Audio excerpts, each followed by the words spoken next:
ang ating winner for today. Mula po siya sa Bukawi, Bulacan, si Ma'am Nerissa Gonzales. Hello, good morning. Hello, ma'am. Good morning po. Good Ayan. morning, Ma'am Angela. Magandang umaga po sa inyo. Sir Ted. Opo. Ma'am Nerissa, ano pong gusto nyong, ano po bang palayaw ninyo na gusto nyong itawag namin sa inyo? Risa na lang po, Risa. ma'am. Okay, Opo, sige. ma'am. Ma'am Ay, Risa. ma'am. Regards din po pala kay DJ Chacha at get well po kay Sir. Ay, kay Pastor Jeff po. Ayun, sige, makakarating yan. Talagang nanonood Opo, ka, ha? Alam mo yung mga Opo, ma'am. updated ka sa mga pangyayari. Risa, Ma'am Risa, Po. ilang taon ka na po? 42 po, ma'am. 42. Etong si Opo. Risa Gonzales, Nerissa Gonzales mula sa Bukawi, Bulacan. Siya po ay 42 years old. May 2 anak. Of course, may asawa po siya. Ang kanya pong trabaho ay kasambahay. All around siya, no? At nakikinig siya sa atin through 1PH since 2021. No, ilang taon na yun, ano? At dun po siya nakikinig sa bahay mismo ng amo niya at kasama niya yung amo niya na nanonood. Kasama mo po ba ngayon? Apo, nandun po kaya lang, ma'am. Wala po ngayon yung 1PH. Wala. Basketball po. Saan po kayo nakikinig ngayon?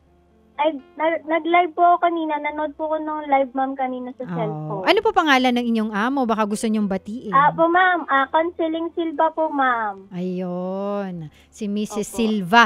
Opo, ma'am. Yun nga po, no? So, 2 po yung anak ninyo. Yung asawa Opo, niyo ma'am. po, nasaan po ngayon? Nasa trabaho na po, ma'am. Ano pong trabaho ni Mister? Ano po, bali parang utusan lang din po siya dun sa, parang mensahero po, ma'am. Messenger, saan po? Bali, nangangamuhan lang din po sa amo. Saan po? Ano po yung Sa trabaho? Turo po, sa Turo, Bukawi, Bulacan. Parang ano po siya sa, may parang resort po yung amo niya, maliit lang. Resort. So, bali, kung kayo kailangan, parang boy na rin po, ma'am. Sige. So, ano ang ating aral? Kung nakinig ka, nanood ka sa amin Hello, nung Sir Ted. Biyernes. Good morning. Good morning. Sige. Anong ating aral? Okay po, nung Friday po ay Mangaral 12:13 po. Sa kabila ng lahat ng ito, isa lamang ang aking masasabi. Matakot ka sa Diyos at sundin mo ang kanyang utos, sapagkat ito ang buong katungkulan ng tao. Yun po, Sir Ted. Oo. Ano ang aral natin dito? Kung mamarapatin mo lang naman, ano ang Yes iyong po, natutunan Sir Ted. dito?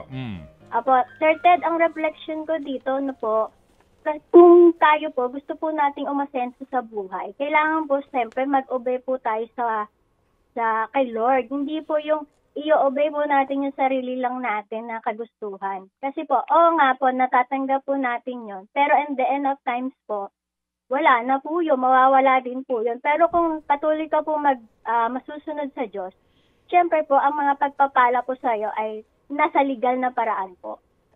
Yun po, Sir Ted. Oh, ang sweet naman ni Nerissa. Ganda Ang na. sarap ng sweet. Parang hindi 42 years old, ano? Nerissa, Nerissa, nakapag-aral ka? Ay, sir, actually po, Sir Ted, alam niyo po, ako ay working mother student po. Ba? Go ahead. Sige, kwento mo nga sa amin, please. Ay, sige po. Kasi po, pangarap po magulang ko na ano po tayo? May makapagtapos po sa mga anak niya. Kasi po nung araw po, di pa po medyo mahal po yung mga pag-aaral noon. So ngayon po, nagkaroon po ng pagkakataon nung 2020 po. So naisip ko pong mag-aral. So para po in times po, magamit ko po yung diploma ko sa college. Incoming fourth year college na po ako, Sir Ted. Saan dali? Saan ka pinanganak? Dito rin po sa Bukawi, Bulacan po, Sir Ted. Oo. Yung mga magulang mo ng trabaho? Ay, parehas na po silang senior, Sir Ted. Oo, pero nung una, anong trabaho nila? Nung sila Si malakas pa? tatay po, dati po siyang picker po sa NLEX po, yung namumulot po ng basura.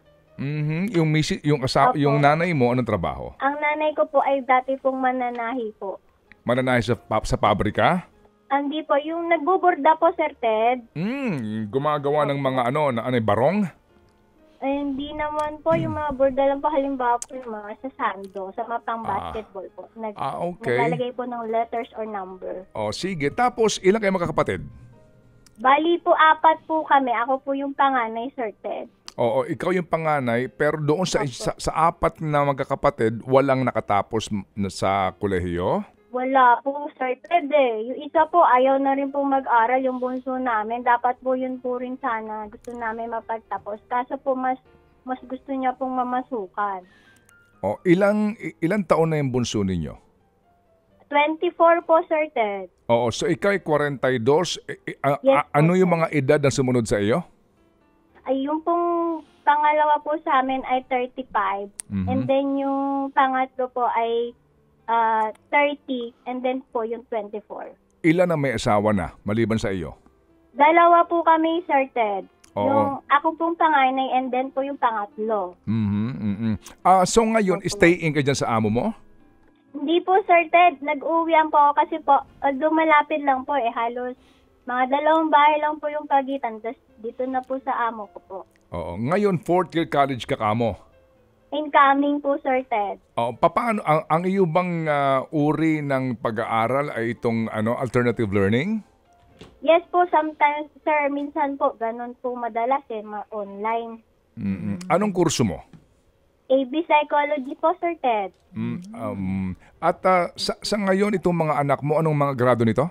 At po, parehas na po silang grade 12, Sir Ted. Kasi po, dapat po yung panganay ko, nag-graduate na po ng grade 12 ngayon. Kaya lang po, sa ano po ng kabataan, nag-early po na nanay na siya ngayon.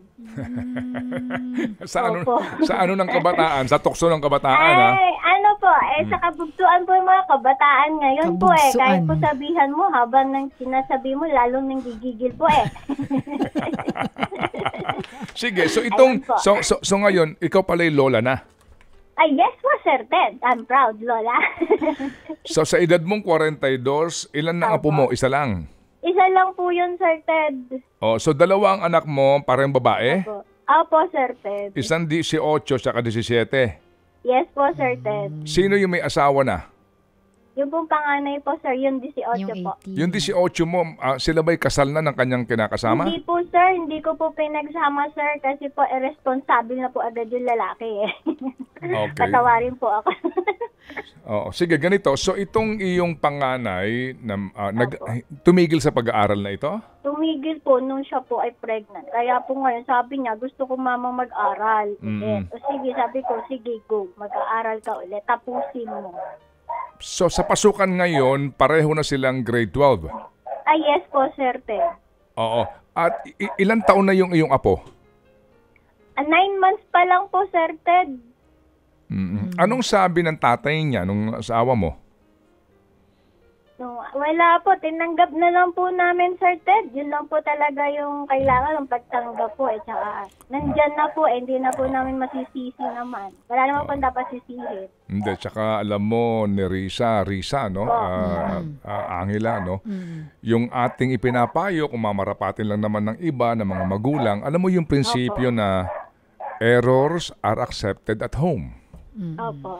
Kung nakikinig ka sa amin, minsan ko na naipayo yan kasi sabi mo nga, sa kapusukan ng bata, di ba? Yung tukso na Opo. hindi niya napigilan, napagwagian. No? Usually kasi yung bata, sa takot na sa kanyang pagkakamali, ang iba hindi na uwi At ang una pinupuntahan yung mga barkada o kaibigan sa takot na baka pag uwi niya, gugulpihin ng tatay niya, bungangaan ng nanay niya.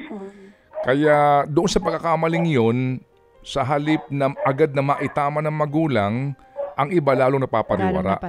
Kaya may iba, no, hindi kumamarap kasi kanya-kanya naman tayo bilang mga magulang. Pero alam mo yun, kasi dati rin hindi tayo ganun Pero eventually, no, napagtatanto mo na ang batang nagkamali, nagpadala sa kapusukan ng kanyang kabataan, saan pa siya dapat humingi ng kanlungan? Di ba kaya nga ang tawag tahanan? Opo, Meaning, tahanan. oo, amen. So, maari kang tumahan sa inyong tahanan. So dito, maaring pagsabihan mo yung anak mo sa pagkakamali niya, pero hindi maaaring hindi natin tanggapin. Tsaka gagabayin. Oo, yung pagkakamaling iyon. Kasi nga, di ba, nangyari na, and definitely, yung pangyayaring iyon, magkaroon ng leksyon dun sa bata, at moving forward, para ho maitama ang mali. And eto nga, no, matanggap natin ang pagkakamali ng miyembro ng pamilya. Amen? Opo. Amen. Hanga ako dito. Dapat po talaga pagtanggap po ang kailangan at pag-unawa. Mm-mm.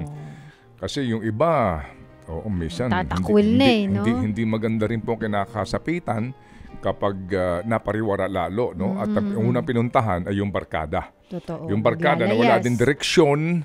Parehas na sila. Oo. At ang unang solusyon ay uminom ng alak o alam niyo na ibig ko sabihin. Droga. Okay, sige. So, Risa, sa premium 2,000, anong balak mo? Nako, Sir Ted, sa totoo lang po, napakadami ko pong plano, nakalista. Pero uunahin ko po, maibili po sila ng notebook. Bali, dalawa po sila. Papel, sa ballpen. Then tapos po, ibibili ko po ng diaper, yung apo ko po. And then po yung susobra, Sir Ted, since magpa-Father's Day po, gusto ko mabilihan man lang si tatay ng gatas po ba na pang matanda, tsaka pang maintenance po nila ni mama. Sandali lang ha. Ang uulitin ko, ang premium mo 2,000, hindi 200,000 ha. Ako, Sir Ted, bye-bye. Nilista na niya yan. Ganto. Sige, ganto ha. Risa. Opo, Sir. Okay. Sandali lang. Set yung bang diaper na yan, maaari natin magawa ng paraan. Okay, parang hindi siya bumili. Sige, si Seth dito gagawa ng paraan sa diaper. Ay, talaga po. Okay, sige. Oo nga po, kung nandiyan po si Ma'am Chacha, baka bigyan po ko diaper. Wag kang mag-alala. Si Chacha babalik next year, okay? Sige. Ganito, sige, ihiwalay mo na yung diaper. Sige po, wala na po yung wala na yung diaper. Ganito. Para meron kang pambili ng gamit ng iyong 2 anak na mag-aaral sa grade 12. Okay? Opo, Sir Ted. Meron kang pambili para dito kay tatay mo ng gatas. Opo, na pangmatanda. galing po kasi sa stroke si tatay, Sir Ted. Sige, so ganito ha. Sa halip na 2,000, para sa tulad mo, Risa, nakikinig ngayon sa atin si Happy Ninong, no? Happy Ninong, si Happy Dabawenyo, si Happy K, at si Happy Anonymous, ha? Nakikinig sila. So, sa halip na 2,000, bubuuin ko na ito sa 10,000, okay? Wow. Naku, Sir Ted, talaga po. Maraming salamat po, Sir Ted. Marami po mapupuntahan yan. Naiyak na si Nerissa. Thank you po. Magkano ba sweldo mo? Tulungan, sir. Magkano ba sweldo mo isang buwan? Ano po, minimum lang po kasi nga po kapitbahay lang. 5,000 lang po isang buwan, Sir Ted.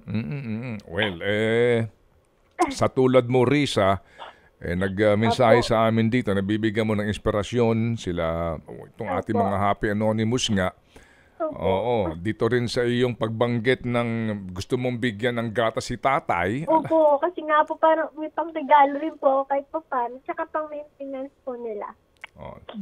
Okay. Sa pang-maintenance, signan natin lang ha. Hindi ako nakakapangako ngayon, pero baka nakikinig yung ating mga kapatid sa Rhea Generics, no?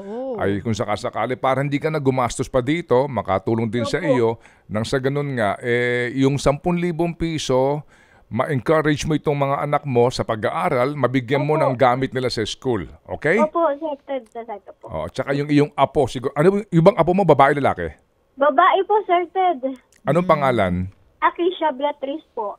Akisha Beatrice. Saan galing yung Akisha? Yung nanay niya po ang nagbigay Gusto po ay Akisha Beatrice po. Okay, Kasi sige. po binibigyan ko naman po talaga minsan ng freedom yung mga bata. Alright. Yung bang bata na binyagan na? Opo, Sir Ted. Okay. Sige. So ganito ha, na Risa, abangan mo yung tawag ng aming staff at hingi kami ng prueba ha. Opo, Sir. Opo, Sir. Sige. So, Angela, hindi sa amin galing ito. Galing ito sa lahat ng aming tagapakinig na ngayon. Nagmensahe sa amin kaagad. Sinabi sa akin, Ted, karapat-dapat tumanggap ng tulong yan. Kaya binubuo na natin ito sa 10,000 piso. Maraming salamat po sa mga tumutulong po sa inyo, Sir Ted. Mga nagbibigay. Saka sa programa niyo, Sir Ted, talagang totoo lang. Nakakapagbigay solusyon din po kayo, tsaka inspirasyon din po sa mga tao, gaya namin. Yun. So, 10K yan all in all yung kanyang napanalunan ngayong araw na ito. Nerissa, yung videos mo yung mga katibayan na maaari mong makipag-ugnayan dito sa aming staff. Sige. Para Okay, maipadala. Oo. Opo. Risa, Po. mamaya pag uwi mo, kasama mo yung apo mo, di ba? Opo. Sige. Opo.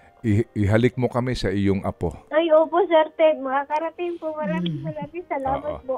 At sabihin mo dun sa panganay mo, wag siya kamong lilihis dahil sa naniniwala tayo, no, na itong kanyang pagkakaroon ng sanggol ay inspirasyon para sa pagbutihin niya ang kanyang karera, no, ang kanyang pag-aaral, kasi nga siya ay isa ng ina at siya malamang, no, ako naiisip ko itong magiging magandang panimula para dito sa buhay ng iyong panganay na anak. Okay? Opo, Sir po. Amen. Tama po. Amen. Amen. Okay. So, Riza, Po. salamat na marami, ha? Thank you din po, Sir Ted. Ma'am Angela. Maraming salamat ni Risa Gonzales ng Bukawi, Thank Bulacan. Ted Filon at DJ Chacha. Ngayon, nasa Radyo 5, 92.3 News FM. Monday to Friday, 6 to 10 a.m.